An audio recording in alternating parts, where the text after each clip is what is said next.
Class is in session.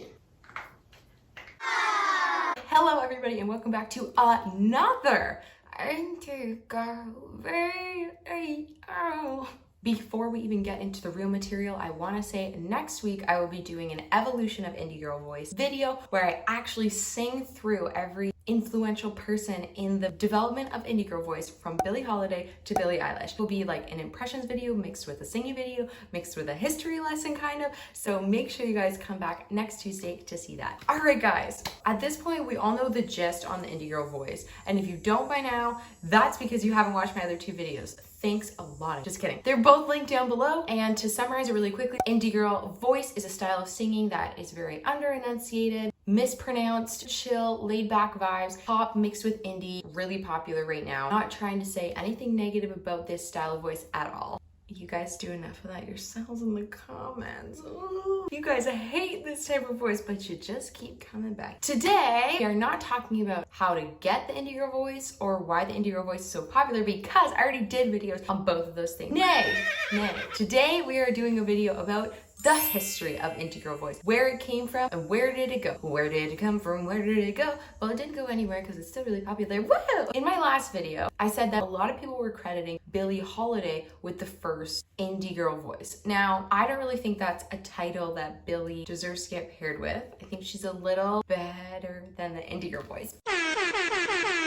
But everything needs a start to it. So if we want to say that Billie Holiday is the start of the indie girl voice, let's go with that. That's the 1930s that we're talking about. So 90 years ago is when people are saying indie girl voice started. So if this is the case, that means indie girl voice originally started as emotiveness because Billie Holiday, for those of you who don't know, she's a jazz singer, was really well known for her emotion and her vulnerability and her portrayal of feelings through her singing and her rawness, her being raw.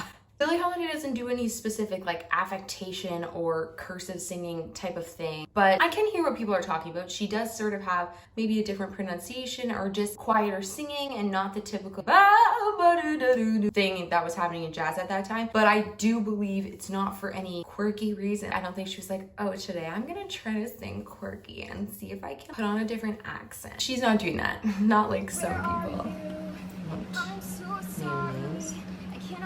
I think the only thing she's consciously doing in regards to like indie girl is feeling the songs. I went to jazz school, actually.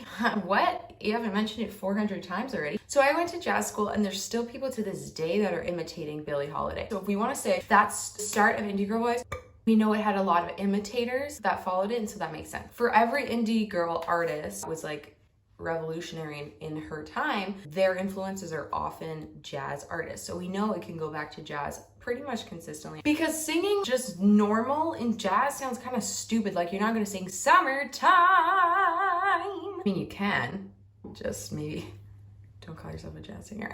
So that was the 1930s. Let's jump forward to the 1970s where we had a couple people who had very unique style of voices. Joni Mitchell. Joni Mitchell had so many collaborations with jazz artists. She was really involved in the jazz scene. So this one really makes sense to me. She's heavily influenced by the jazz community and it translated into her singing. She was definitely more folky and more indie than pop at that time. It's not indie girl voice, but she did have a bit of a different pronunciation. Okay, so she did move her mouth slightly differently to get a certain type of sound, and I think that was kind of the indie girl voice of that time. So then we move on to the 80s. A key one that stood out to me was Tracy Chapman, like Fast Car. Tracy Chapman doesn't sound pop to me. She sounds way more R&B than pop, and she has more similar qualities to what makes up the indie girl voice now. Again, these are not indie girl voice. It's just that they helped influence other things because if people are copying those style of voices, they're getting used to changing their mouth shape and changing where they place their voice, and that would eventually lead to the indie girl voice more so, you know what I'm saying? Indie girl voice is slowly coming to be, very slowly, and then the 90s hit. Oh my god, 90s were a turning point for the indie girl voice. I think the two biggest heavy hitting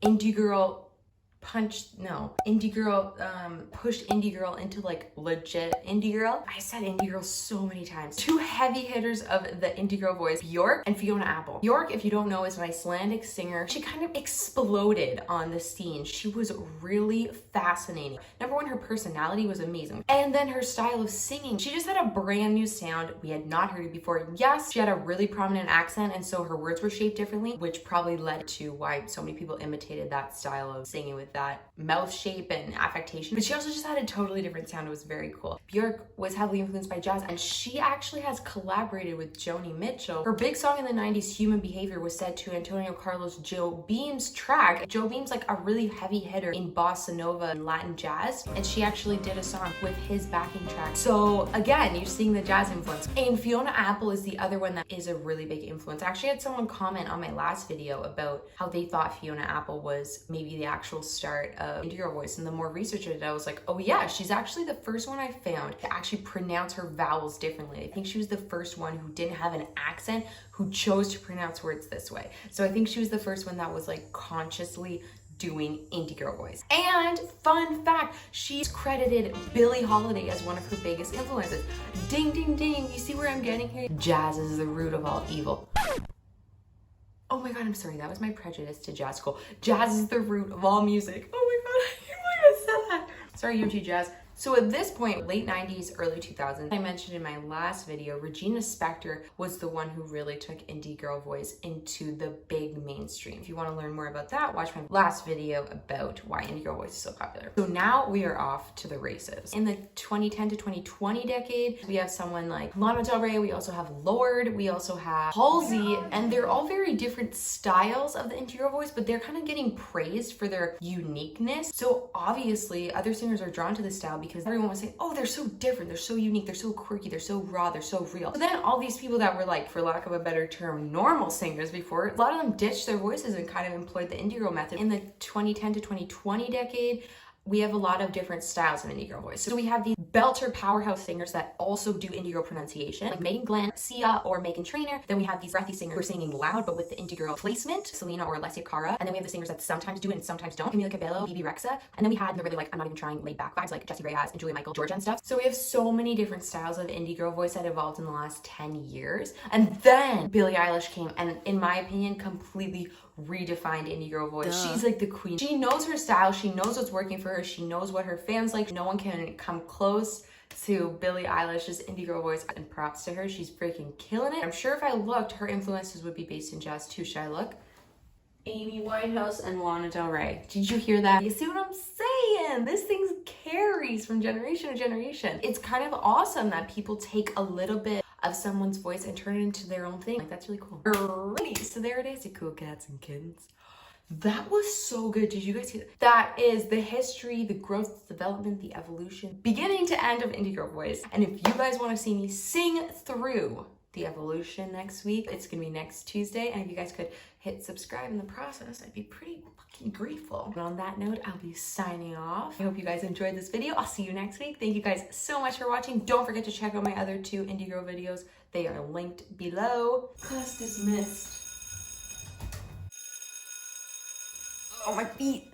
Oh my God.